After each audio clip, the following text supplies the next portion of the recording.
This is a review lecture for Module 12 covering the right to privacy. I'm going to start out with just kind of a review of the past modules involving civil liberties and due process. You should recall that our Constitution lists out certain specific civil liberties for us and ensures that, or tries to ensure that states cannot infringe upon them absent some compelling reason. But there are also unenumerated civil liberties that are recognized through the Ninth Amendment and then through the process of selective incorporation involving the 14th Amendment's General Due Process Clause. There was an excerpt from a famous decision called Griswold versus Connecticut at the start of Chapter 13. And that particular case I'll get into in more depth a little bit later. But what you would notice by looking at it was actually a concurring opinion in that decision. This sort of strange analysis that the Supreme Court provided in that decision, it was commonly understood, and the court recognized that our founders intended that there are never meant to suggest by listing some civil liberties that others did not exist. That was the whole point of the Ninth Amendment. And so these other unenumerated liberties are in existence, and the way the court in that concurring opinion recognized is that these are the rights that are sort of peripheral to the ones that are enumerated. Like they kind of have to be drawn from or implied from the ones that are actually listed. And they sort of hinted at there being something called a zone of privacy. So if you took the Third Amendment, referring to the rule that citizens do not have to give quarter to soldiers absent some extreme circumstance. Then the Fourth Amendment saying that you have a right to freedom in your home. That's the search and seizure rules. And you kind of wrap those together and you start to see a general idea of privacy, a zone of privacy that kind of revolves around your personhood, your home, and your property. And so the concurring opinion is kind of infamous for using that sort of analogy in recognizing a right to privacy, like a general right to privacy. The analysis that is more frequently used, though, isn't so much these, what he referred to as penumbra, or rights that are peripheral to enumerated rights. Instead, what our courts have relied on in recognizing unenumerated civil liberties are liberties that are just rooted in our history and tradition, things that we have always recognized as being private from government intrusion. So that is the test that is typically applied when we are dealing with the recognition of what unenumerated liberties exist and which are fundamental to freedom.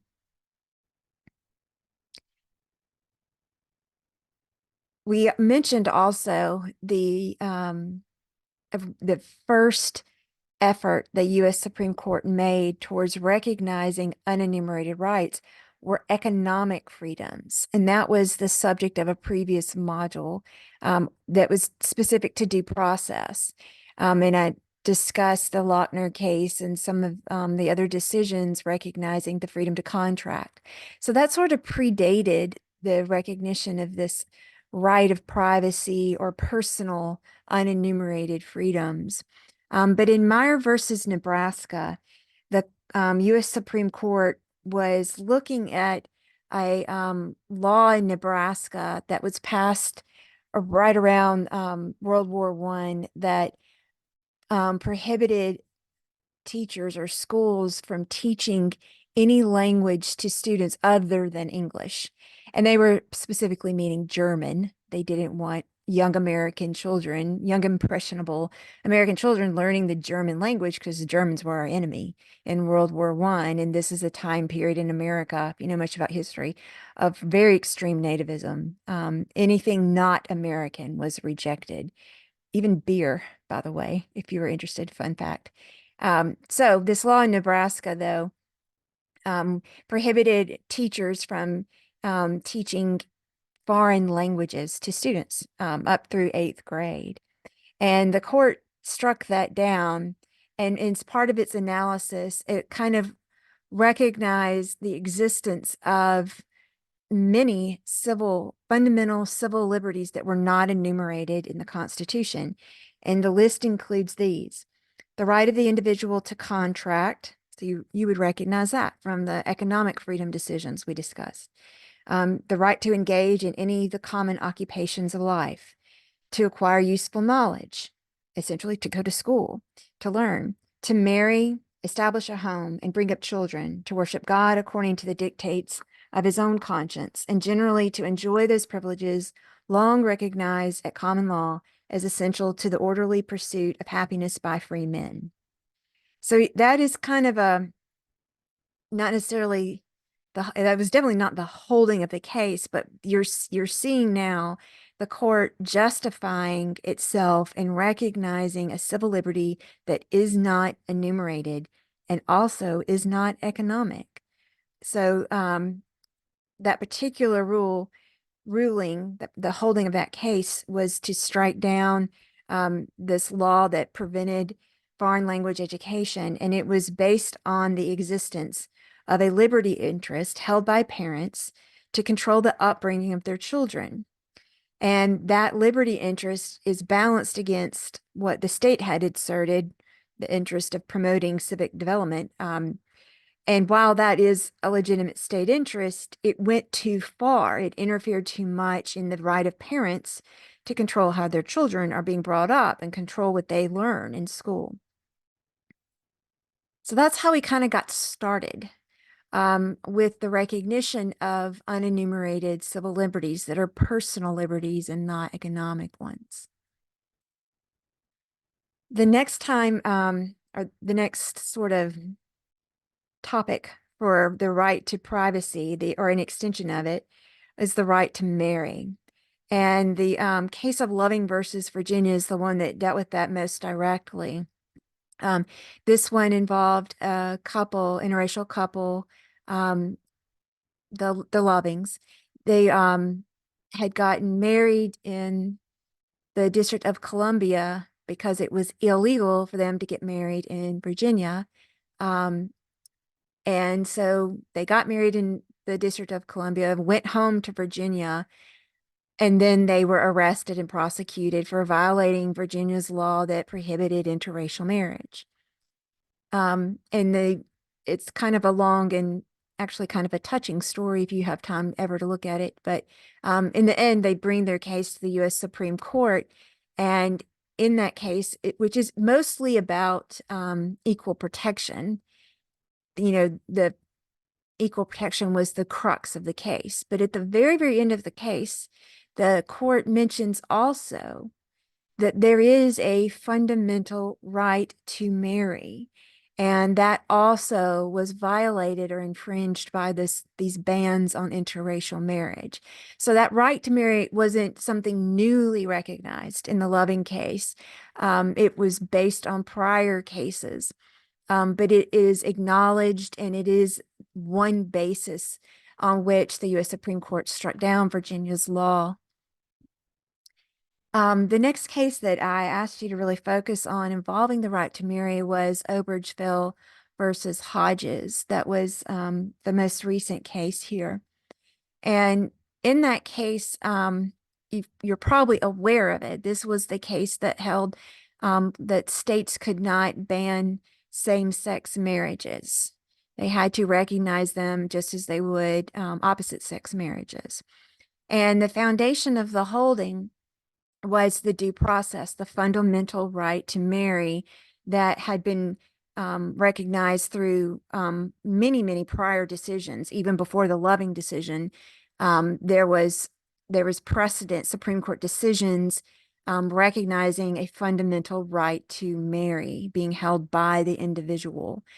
So it wasn't anything particularly new in the recognizing the right to marry. What was new about it was recognizing that even same-sex couples hold that right, that their homosexuality does not justify the denial of that right, or the infringement of that right. And so the U.S. Supreme Court, the majority kind of outlined all the reasons why the foundation for the right to marry applies equally, or should apply equally, to same-sex couples as it does to opposite-sex couples.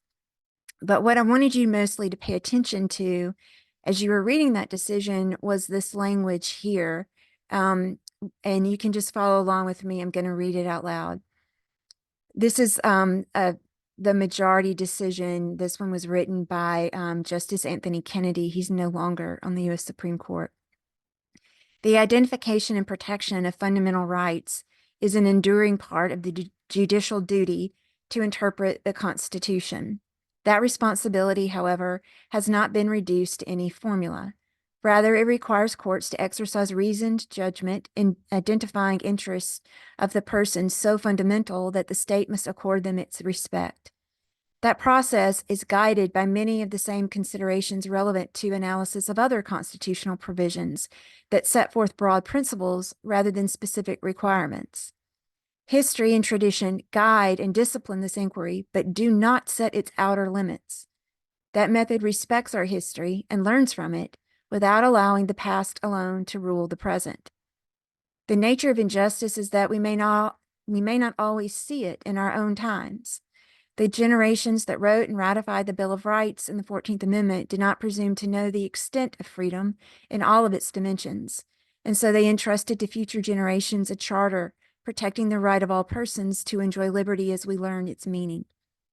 That is the language of substantive due process. That is probably one of the best explanations for it that I've ever read. And it demonstrates the controversial nature of substantive due process, particularly the line where he says, history and tradition guide and discipline this inquiry, but do not set its outer boundaries. That line would drive justices crazy. The more conservative justices of the court do not agree with that at all. And the more conservative court that we have now would very likely object to that statement. If they ever had an opportunity to rewrite this decision, they might just do that. But I don't know for sure, but I would just make that prediction.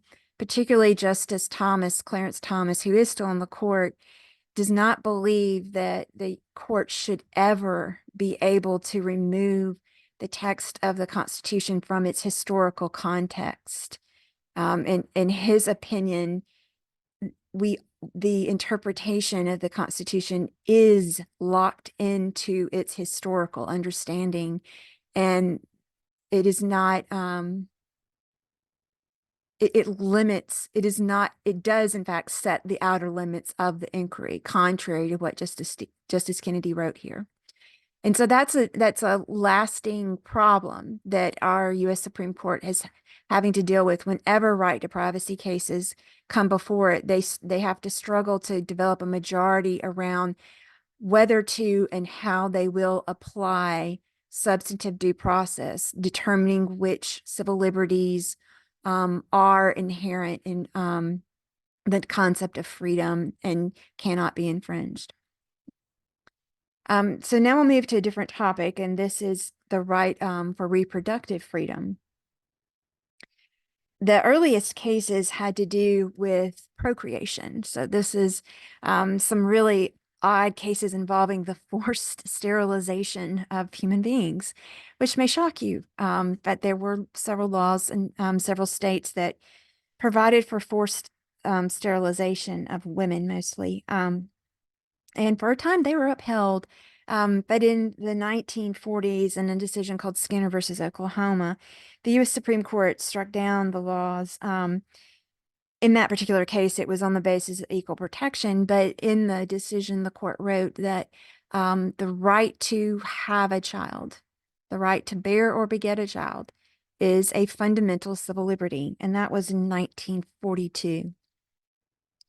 Then came the Griswold decision that I hinted at the start of this lecture, and that was a case involving the right of married couples to be advised by their doctor to take the birth control pill. It wasn't just limited to the birth control pill, but that's what the specific law was about, was the ability of doctors to prescribe the birth control pill to married couples. And the U.S. Supreme Court there said that Connecticut's law was an infringement on the right to contraception. And it included that weird rationale about the penumbra, or the liberties that are peripheral to the enumerated liberties. It's interesting to read, but it isn't entirely the foundation of the substantive due process that we use today. The right to procreation, though, was extended beyond just married couples. Subsequent decisions extended the right to unmarried couples and also even to minors. So the right to procreate is recognized by our U.S. Supreme Court. And it's the next step then is, I mean, we've gone from the right to get married, the right to direct the upbringing of children and so forth, right to procreation, right to contraception. Logical next step is the right to terminate a pregnancy, to decide to end a pregnancy. That's an extension of the right to reproductive freedom on abortion. And so, you know, and are well aware of the landmark decision of Roe versus Wade. The particular law involved in Roe versus Wade was a Texas law that made it a crime to have an abortion except when necessary to save the life of the mother. And the state of Texas asserted its state interest, its police power interest in justifying its law. And they listed that the law forbidding abortion would be a disincentive for illicit sexual activity. So deterring young women from being sexually active. They also asserted an interest in protecting maternal health, and then an interest in protecting prenatal life. So those were the three interests. And the first one, the disincentive for illicit sexual activity, was tossed out as an invalid interest by the Supreme Court. But the other two, the interest in protecting maternal health and protecting prenatal life, were recognized as legitimate interest, that states could regulate regulate a woman's access to an abortion on the basis of those two interests. However, there is also a line of precedent that I've kind of gone over with you in this lecture that the U.S. Supreme Court brought up, mentioning all the different personal privacy rights that the court had recognized in prior decisions. The right to marry, the right to contraception, the right to raise your children and educate them how you choose. So they saw this right to terminate pregnancy as the logical extension of those other rights, and even wrote that it is within this zone of personal privacy, long recognized by the court. Then they turned it back to what the state's interests really were, and decided that those interests, while valid, had been taken a little bit further, not a little bit, a lot further than it needed to be. For example, the harm, we're talking about maternal health, the harm caused by a woman in having an abortion is not really scientifically valid during the first trimester. Abortions by the 1970s were fairly safe when provided in a hospital or a clinic with doctors. It's safe in that context during the first trimester. And so it was the state's interest in protecting the mother, the safety, the procedure, and even the rights of the unborn have to be, while valid, they have to be balanced against this right of the woman to choose whether to bear or beget a child. The court also identified, or they spent some time discussing when a person is a person for purposes of receiving protection by the law. So one of the state's interests was to protect the rights of the unborn. And that all kind of turns on when a legal personhood can be recognized. And just looking at the Constitution itself, the Constitution assumes a person is a person once they're born. And other common law principles recognize personhood at the point of viability, or even later than viability. So just looking at the history and tradition of our country, viability seemed to be the point at which rights are sort of vested in an unborn person. So personhood might, judging by the history and tradition of our country, might be seen to begin at that point of viability. And it is from identifying that point of viability as being kind of the demarcation of when the balance tips from favoring the mother's choice to favoring protection of the child. It would be at that point of viability. And it was so around that, identifying that point of viability, that this trimester framework came to be the way the court wanted abortion rights to be managed. So in the first trimester, the concern for maternal health really isn't justified because the the hospital doctors providing the abortion, it was safe during the first trimester. And there was no foundation in the common law for recognizing personhood before the point of viability. So then that shifts you to the second trimester, where the risk associated with abortion are a little higher. The point of viability occurs towards the end of the second trimester. And so we start seeing the balance kind of tip in favor of the state's interests. And so it was in the second trimester where states could regulate and yet not outright ban abortion. But then when you get to the third trimester, the fetus is viable. It can live outside the mother's womb. And at common law, that was the point at which the right of the unborn sort of was vested. And so at that point, after the point of viability, the right to an abortion could be banned, or abortion could be banned. And that's how we got the trimester framework, and the point of viability as being sort of the mark. The next big decision was Webster versus Republic Health Services. And in that case, it involved a law that allowed states to prohibit the use of public facilities and public employees to perform abortions, except where the mother's life was at risk. And in the decision, the court wrote that Roe versus Wade still allows states to make value judgments to favor childbirth over abortion. No law requires government aid to be given for the exercise of a right. And so there was no right to have a government fund and use government resources to exercise the right. And the law itself did not foreclose the availability of abortion. It was not considered an obstacle in the path to obtaining an abortion because a woman could go to a private facility in order to receive that service, to receive an abortion. The next decision was in Planned Parenthood versus Casey. And in that case, we were talking about kind of a very comprehensive law or set of regulations on the right to an abortion. And it was only one part of it was struck down. And it was the part that required a married woman to establish that she had notified her husband of her plans to obtain an abortion That part of the law was struck down. Every other part of it, though, was upheld.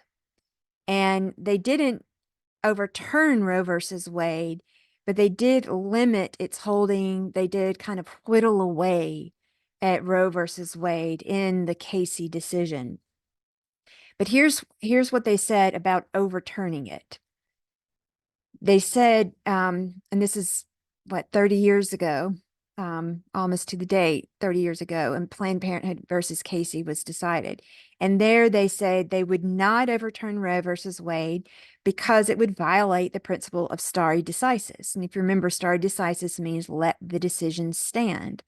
And it has been a principal tenet of the U.S. Supreme Court for as long as it's existed. They do not want to overrule prior decisions because it upsets the stability of the court. It takes away from the court's integrity. And this is especially true when court decisions involve very divisive issues. If you change the rule, as when a new court, there are new justices on the court, and they go and they change the rule of a prior court, it smacks of politics. It sounds like they're changing it not because it was wrong, but just because they have different values than the justices of the previous court. So they're reluctant to overturn Roe at that point because they thought it would just upset judicial integrity. But then going back, let me go a little bit deeper. With stare decisis, the times where courts can deviate from that principle are when the legal or the factual underpinnings of a decision are no longer valid, or the decision just isn't workable anymore. And so in Casey, they said that the factual and legal underpinnings of Roe were still valid, that the right to terminate pregnancy was the logical extension of privacy rights involving family and marriage and childbearing and contraception. The factual underpinnings somewhat had changed over the course of 20 years because the point of viability, the point at which a fetus can live outside the mother's body, changes with medical advances. It's getting earlier and earlier in pregnancy when doctors can keep a fetus alive outside the woman's body. So the trimester framework then is the only part of Roe that had really proven to be a little illogical with the advances of medicine. So in Casey, the court said, we're going to throw out the trimester framework, but we're going to keep Roe, and we're going to keep that point of viability as the point at which the privacy interest of the mother should take backseat to the interest of the state in protecting maternal health and prenatal life. So the analysis then goes that prior to viability, the state does have a legitimate interest in protecting the health of the mother and the rights of the unborn, and that so it can be regulated prior to viability, but it cannot be banned. It can be banned after viability. But before viability, regulations are allowed as long as they did not present an undue burden on the woman's right to have an abortion. So that was our new test. Undue burden was the test that Casey gave us. Prior to viability, regulations of the right to an abortion could be upheld as long as they did not present an undue burden on the right to access abortions. And then intervening the Casey decision and the current Dobbs decision were a couple of cases involving a particular type of abortion called partial birth abortion. And the exact details of that procedure, I'll leave to you to look up and learn about if you're interested. What I want you to just understand for our purposes of our class is that partial birth abortions were upheld, or laws that prohibited partial birth abortions were upheld as long as they were very specifically defined. That was, the law couldn't be written so broadly that the effect of the law was to present an obstacle, a substantial obstacle to the right of a woman to obtain an abortion. As long as they were very narrowly written, specifically written, and weren't too much of an undue burden, they would be upheld. But then that brings us up to modern day with the Dobbs decision. And in this case, the law itself was in Mississippi, and it banned abortions, virtually all abortions, after 15 weeks of pregnancy. And in case you don't know, 15 weeks is a little bit past the end of the first trimester. So this would be kind of in the early stages of the second trimester of pregnancy is when Jackson or Mississippi sought to prohibit abortion. It's before viability, though. That's the important point. So this would be a pre-viability regulation. And under the Casey decision, the state would have to show that that rule did not present an undue burden. But instead of having to jump through that hoop, the majority of the U.S. Supreme Court, Justices Alito, Gorsuch, Thomas, Kavanaugh, and Coney Barrett, all Republican presidential appointees, held that Roe was wrongly decided, and they overruled it. They wrote that there is no fundamental right to an abortion within the scope of the 14th Amendment. The interpretation of due process must include support in the history and traditions of the nation at the time of the ratification of the 14th Amendment. So here we are now with our more conservative Supreme Court saying that the interpretation of the Constitution is limited to its historical context. What were the conditions of and expectations of those who ratified the amendment in 1865? So you're locked in now with that sort of historical context. And at that time, according to the 5 justices, every state made abortion a crime. And so they wrote that the majority in Roe versus Wade had misconstrued the law as it existed at that time or otherwise ignored the laws of that time period. And then the second important thing that the court wrote is that the other precedents, the legal precedents underpinning Roe versus Wade would not be upset by the reversal of Roe versus Wade. They're very careful to say they were not trying to overturn the Meyer versus Nebraska decision or the decisions of like Griswold, the ones involving procreation. They were not trying, and they did not even want to suggest that those decisions were bad. They're just limiting their arguments just to Roe versus Wade, just to the right of abortion. Justice Kavanaugh did not entirely, Justice Roberts did not entirely agree with the reasoning of the majority. He wrote separately to say that he did not believe the Roe decision should be overturned. He believed that they could have overturned or they could have upheld Mississippi's 15-week ban, still using that undue burden analysis, that it wasn't necessary to overrule Roe versus Wade. And then the dissenting justices, there were 3 dissenting justices, wrote separately and said that they believe the majority of the court is ignoring a key fact.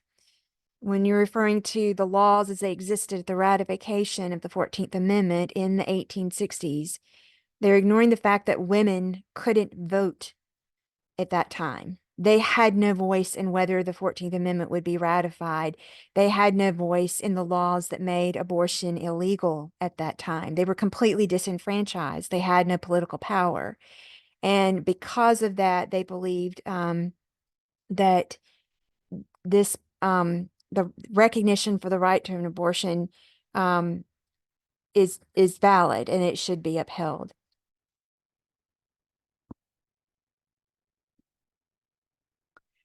So some of the remaining civil liberties that the textbook covers in this chapter. This is the next one was the right to consensual sexual activity. That's the rights of homosexuals to be treated equally. Lawrence versus Texas, there you see Mr. Lawrence in that picture. So in Lawrence versus Texas, the U.S. Supreme Court struck down all laws that made consensual sodomy a crime. It had to overrule a prior decision when doing that. They held that the prior decision was wrongly decided and acknowledged that the will of the people that had once favored criminalization of homosexual activity had shifted. So that's significant because you have the justices of Supreme Court connecting their analysis to politics, which I thought was interesting. But they did strike down all laws that made homosexuality or the practice of it a crime. Then we get the right to die. That's I believe that's the last topic there in that chapter. But the right to die is connected to the right to refuse medical treatment, which is connected to the right of informed consent. So all patients have the right to be informed and consent to whatever medical treatment that the doctors wish to provide or are offering to provide.